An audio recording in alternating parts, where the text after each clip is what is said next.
हमारे विधानसभा के सम्मानित उपाध्यक्ष आदरणीय मुकेश जी, आदरणीय उमेश मोदी जी, सुधीर कुमार सिद्धू जी और हमारी पार्टी के वरिष्ठ नेता श्री JPS राठौर जी, हमारे महानगर मुरादाबाद के जिनके पास में या तो ये बनते थे या इनकी श्रीमती जी बनती थी, ऐसे कई बार के महापौर आदरणीय श्री विनोद अग्रवाल जी, हमारे पूर्व विधायक अमित अग्रवाल जी, आदरणीय सुरेश अग्रवाल जी, हरदोई के नगर पंचायत के पालिका के अध्यक्ष आदरणीय मनोज अग्रवाल जी, हमारे सभी मंचस्थ हमारे नेतागण, हमारे लखनऊ के वरिष्ठ व्यापारी नेता श्री गौरव महेश्वरी जी, विनोद अग्रवाल जी और सभी उपस्थित महानुभाव। मैं कभी कभी सोच रहा था कि जब वर्ण व्यवस्था रही होगी तो जातियों का जन्म मनुष्य के जन्म के बाद बना होगा, लेकिन फिर दोबारा मेरे में विश्लेषण करने का भाव आता है तो मुझे लगता है कर्म के अनुसार वर्ण का निर्धारण हुआ होगा और कर्म में क्रियाशीलता समाज को एक साथ ले चलकर चलने की एक मंतव्य, अर्थ नियोजन करने की उसकी चेष्टा, ये कोई श्रेष्ठ व्यक्ति कर सकता था। और जो श्रेष्ठ व्यक्ति कर सकता था, मनुस्मृति के अनुसार हम लोग इस बात का वर्णन पाते हैं कि जो अर्थ की व्यवस्था व्यापार और उद्योग का संचालन करने के लिए तय हुआ, वो वर्ण की व्यवस्था के अनुसार कर्म और क्रियाशीलता के कारण वैश्य कहलाया। यानी वैश्य का प्रादुर्भाव उसकी श्रेष्ठता के भाव के साथ में शुरू हुआ और इसलिए उसे उपनाम के रूप में कभी कभी लोग बनिए बोलते थे। बनिए का अगर विश्लेषण करो, बनिए यानी ठीक से हो जाइए, एक सुसंकृत और सबके लिए उपलब्ध रहने की भावना से काम करने वाला व्यक्ति बन जाइए। व्यापार उद्योग का संचालन, धर्म की व्यवस्था का निर्धारण, और एक ऐसी जात है जैसे सब्जी में आलू डाल दो तो कई मेल की सब्जी बन जाती है, स्वाद उसका सबसे अच्छा रहता है। वैसे गांव में एक भी वैश्य अगर है तो विभिन्न जातियों में सबसे लोकप्रिय वो रहा करता है और इसका मूल कारण है वैश्य कभी किसी का अहित नहीं करता है। वैश्य राष्ट्र के संचालन में और धर्म की आस्था के प्रति सजग रहता है और शायद इसी गुण के कारण वो हमेशा से जनसंघ के प्रारंभ से लेकर और भारतीय जनता पार्टी के इतिहास में, अभी नंदी जी सही कह रहे थे कि दूसरे दल इसलिए डरा करते हैं कि वैसे के पास ना जाओ, उसके खून में जो जज्ब में राष्ट्रीयता और भारतीय संस्कृति प्रवाहित करती है और इस कारण वो भारतीय जनता पार्टी से अपने आप को संबद्ध पाता है। मैं नरेश अग्रवाल जी को आज से नहीं, मैं नरेश जी को इनके विभिन्न चरणों में जो इनकी राजनीतिक यात्रा थी, हर यात्रा में हम लोग भले ही विचारधारा कभी अलग रही हो लेकिन व्यक्तिगत संबंध हम लोग के पारिवारिक रहे और इनका अनुभव जो होता है राजनीति में, इनका अनुभव सरकारों के लिए भी उपयोगी होता, जो ये सुझाव देते हैं उनके संचालन के लिए भी उपयोगी होता है और चुनाव की रणनीति में भी इनका जो व्यक्तित्व है वो बड़ी भूमिका का निर्वहन करता है। और आज मुझे खुशी है कि इनका सुयोग्य पुत्र आज विधानसभा के द्वितीय स्थान पर यानी उपाध्यक्ष के रूप में है। वैसे तो भारतीय जनता पार्टी को मैंने कहा ना कि पहले लोग वैश्य की पार्टी कहा करते थे, कहते थे ये तो बनियों की पार्टी है। हालांकि बीजेपी ने कभी जाति के आधार पर, धर्म के आधार पर काम नहीं किया, लेकिन ये बात सही है कि क्यों कहते हैं। इसका विश्लेषण अगर आप करके देखो तो 16 महापौर है उत्तर प्रदेश में। मैं आदरणीय पीयूष जी को भी बताना चाहूंगा, 16 महापौर है उत्तर प्रदेश में और अगर वैश्य जोड़ा जाए तो 6 से 7 वैश्य महापौर बीजेपी के उन 16 महापौरों में से है। 18 में से 16 बीजेपी के हैं और 16 में से 7 जो हैं वो भारतीय जनता पार्टी के हैं। नहीं, और आपको बता दूं 27 एमएलए हैं, 27 एमएलए में से 25 भारतीय जनता पार्टी के हैं। और भारतीय जनता पार्टी की सरकार में हमारे 4 मंत्री हैं इस समय उत्तर प्रदेश में, कभी नहीं रहे। और सबसे बड़ी बात मैं बता रहा हूं कि बीजेपी की अगर राष्ट्रीय कार्य समिति की बैठक आप लोगों ने देखी होगी तो बीजेपी के सर्वोच्च जो मंच पर कौन 3 लोग बैठे थे? आदरणीय हमारे सबके श्रद्धेय माननीय प्रधानमंत्री जी बैठे थे, आदरणीय श्री नड्डा जी हमारे राष्ट्रीय अध्यक्ष बैठे थे, और तीसरी कोई तस्वीर अगर बैठी दिखाई पड़ रही तो आज के हमारे मुख्य अतिथि आदरणीय पीयूष गोयल जी दिखाई पड़े थे। ये राज्यसभा के सदस्य यानी लोकसभा में माननीय प्रधानमंत्री जी उसके अध्यक्ष हैं, वहां के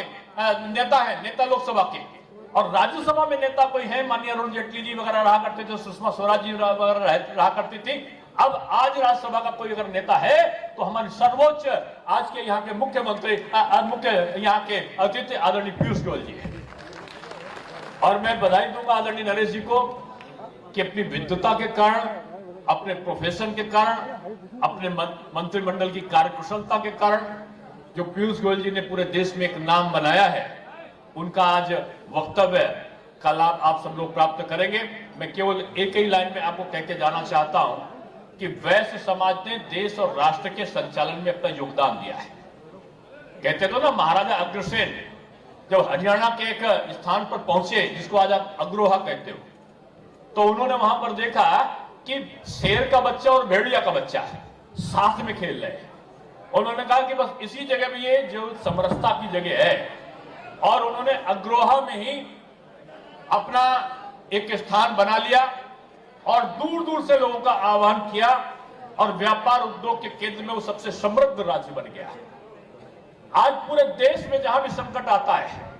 सामाजिक कार्यों में वैश्य समाज सबसे आगे रहता है। इसलिए मैं आप सबका आह्वान करने के लिए आया हूं कि विभिन्न जातियों को जोड़ने का काम भी वैश्य समाज करता है। ये जो वैश्य व्यापारी है, ये देश की और प्रदेश की अर्थव्यवस्था को भी ठीक करेगा और विभिन्न वर्गों को जोड़ने का भी काम करेगा। मुझे तो इटावा के, मैं बीजेपी यूथ का अध्यक्ष था, इटावा में हमारे कार्यकर्ता थे और उनके बारे में महसूस था कि उनके पिताजी के जमाने से उनकी एक परचून की दुकान हुआ करती थी, लकड़ी की गुमटी, और जहां वो जनसंघ के व्यक्ति थे उस पूरे गांव में अकेले वैश्य हुआ करते थे। उन पे तमाम दबाव पड़ा, उस दबाव को उन्होंने कभी नहीं माना। जब चुनाव आता था और इटावा में उस दुकान में, उसका मैं गांव का नाम नहीं ले रहा हूं जान के, जब राजू बनिया कहलाते थे, राजू बनिया की दुकान में जब आग लगा देते थे लोग, तो कहा जाता था आज से चुनाव का प्रचार शुरू हो गया। उनकी दुकान में आग लगती थी लेकिन जनसंघ का झंडा वो नहीं हटाते थे, हाथ में ले लेते थे। जान से मार दो लेकिन जनसंघ का साथ नहीं छोड़ेंगे, जान से मार दो लेकिन बीजेपी का साथ नहीं छोड़ेंगे। इस भावना से वो व्यापार करते थे। 6 बार दुकानें उनकी जलाई गई लेकिन उन्होंने साथ नहीं छोड़ा भारतीय जनता पार्टी का। इस प्रकार की कट्टर मानसिकता और सोच के साथ में जिन्होंने देश के निर्माण के लिए बीजेपी की संरचना को सिंचित करने के लिए काम किया है, मैं कहूंगा कि आज आप लोग सौभाग्यशाली हो कि हम उस भारतीय जनता पार्टी के भी हैं जिसमें आदरणीय रामप्रकाश गुप्ता जी ऐसे मुख्यमंत्री हमारे रहे, आदरणीय राजेंद्र गुप्ता जी ऐसे हमारे वित्त मंत्री रहे, आज राजेश अग्रवाल जी हमारे कोषाध्यक्ष है। नरेश जी कह रहे तो कोषाध्यक्ष मिलता है, तो राष्ट्रीय स्तर पर कोषाध्यक्ष मिला है आपको, और उत्तर प्रदेश के हमारे हैं। लेकिन अब हर क्षेत्रों में हमने काम बांटने का काम किया है।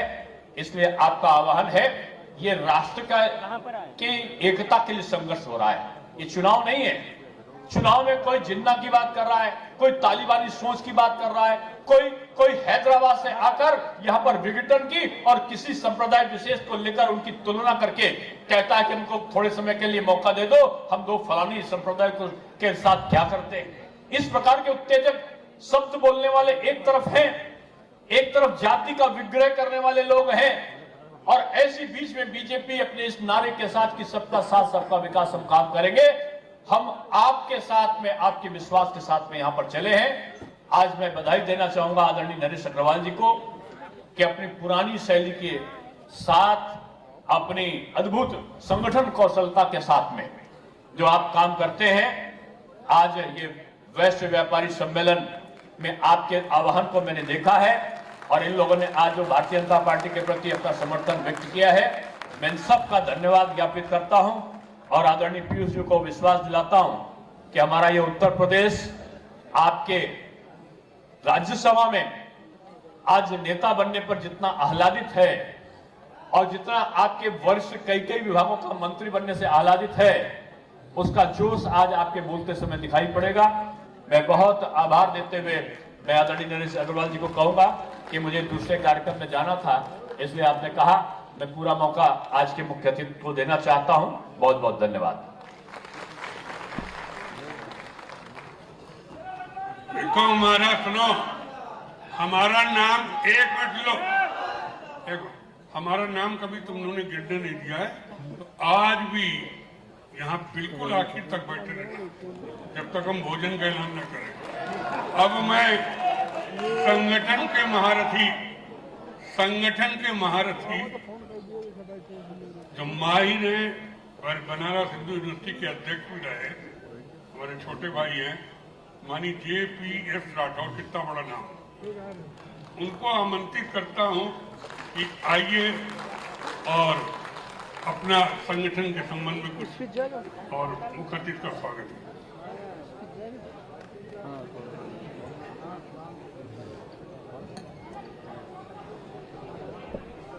भारत माता की, भारत माता की। आज के इस वैश्य व्यापारी सम्मेलन में मुख्य अतिथि के रूप में उपस्थित भारतीय जनता पार्टी के वरिष्ठ नेता, हम सब लोगों के चहेते और स्वभाव से इतने सरल और समझदार नेता माननीय पीयूष गोयल जी, और आज के जो मुख्य आयोजक माननीय नरेश अग्रवाल जी, माननीय नंदगोपाल नंदी जी, माननीय विनोद अग्रवाल जी, अभी बहुत से लोग चले गए हैं, माननीय आदरणीय उमेश मोदी जी मोदी नगर से आए हुए हैं, आदरणीय अमित अग्रवाल जी, सिद्धू जी, और यहाँ पर उपस्थित इस प्रदेश के कोने कोने से आए हुए व्यापारी बंधुओं, आप भारतीय जनता पार्टी की आन शान और बान है, क्योंकि भारतीय जनता पार्टी से आपका जुड़ाव, ये कहते थे, अभी कह रहे थे कि ना कि भारतीय जनता पार्टी को बनियों की पार्टी कहा जाता था, और मैं कहता हूं कि जब हम 50 सीट मुश्किल से जीतते थे, उस समय गांव-गांव में जब प्रचार के लिए ढूंढने के लिए जाते थे, तो वहां पर लोगों से पूछते थे कि भाई भारतीय जनता पार्टी का कोई यहां पर कार्यकर्ता है, तो वो संकेत करके कहते थे उधर चले जाओ, गुप्ता जी हैं, उनकी दुकान है, वो भारतीय जनता पार्टी का झंडा लगाए होंगे, वही भारतीय जनता पार्टी का है। जब पूरे गांव-गांव में एक भी कार्यकर्ता नहीं होता था, गुप्ता जी अपनी दुकान भी चलाते तो भारतीय जनता पार्टी का झंडा भी लगाते थे। आज ऐसे सभी वैश्य समुदाय के लोगों के लिए गौरव की बात है, आज आपकी सरकार है और वो सरकार शान से चल रही है। अगर सरकार में गुंडे, अपराधी और माफियाओं को संरक्षण दिया जाए तो सबसे ज्यादा प्रभावित व्यापारी वर्ग होता है। अभी माननीय मुख्यमंत्री जी एक घटना की चर्चा कर रहे थे कि किस तरह से नंद किशोर रूंगटा जी का हत्या कर दी गई थी 1996 में। मायावती जी की सरकार थी मित्रों, मैं बनारस हिंदू विश्वविद्यालय छात्र संघ का अध्यक्ष था, और किस तरीके से 4 करोड़ रुपए उस समय फिरौती मांगी गई, और उसके बाद 1.25 करोड़ रुपया उनको दे भी दिया गया फिरौती मांगने वालों को। फिर भी नंद किशोर रूंगटा जी की हत्या ही नहीं की गई, उनकी बोटी बोटी काट कर शरीर का एक एक टुकड़ा अलग किया गया था। आज जिन लोगों को बुलडोजर से डर लग रहा है, मैं उन लोगों को बताना चाहता हूं कि उन्हीं लोगों के ऊपर बुलडोजर चल रहा है जिन्होंने कभी नंद किशोर रूंगटा व्यापारी की बोटी बोटी काट कर हत्या करने का काम किया था। आज उनकी संपत्तियों पर बुलडोजर चलाने का काम माननीय मुख्यमंत्री योगी आदित्यनाथ जी कर रहे हैं। किस तरह से अत्याचार पापाचार इस प्रदेश में होता रहा है हम सभी लोग जानते हैं।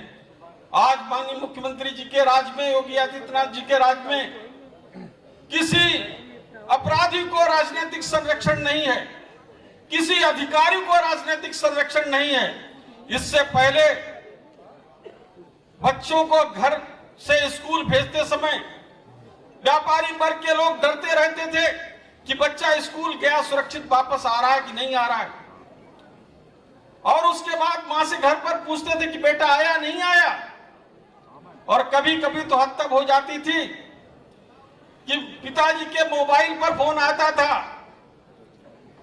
तो उसके बाद वो कहता लीजिए अपने बेटे से बात कीजिए, और बेटा कहता था पापा मुझे बचा लो, ये अंकल लोग पता नहीं मुझे कहां ले जा रहे हैं। उस बाप के ऊपर क्या गुजरती होगी। और वो कहते थे इतनी फिरौती पहुंचा दो अगर अपनी बेटे की सलामती चाहते हो। ऐसा अत्याचार होता था, इस तरह का अपहरण उद्योग इस प्रदेश में चलता था। आज उस अपहरण उद्योग से मुक्ति दिलाने का काम भारतीय जनता पार्टी की योगी आदित्यनाथ जी की सरकार इस प्रदेश में किया है। आप फिर से एक बार फैसला कीजिए और आगे आने वाले समय में भारतीय जनता पार्टी की सरकार 2022 में 300 पार नारे के साथ फिर से बनाइए। इसी आह्वान, इसी संकल्प के साथ मैं अपनी वाणी को विराम देता हूं। जय हिंद, जय भारत, धन्यवाद।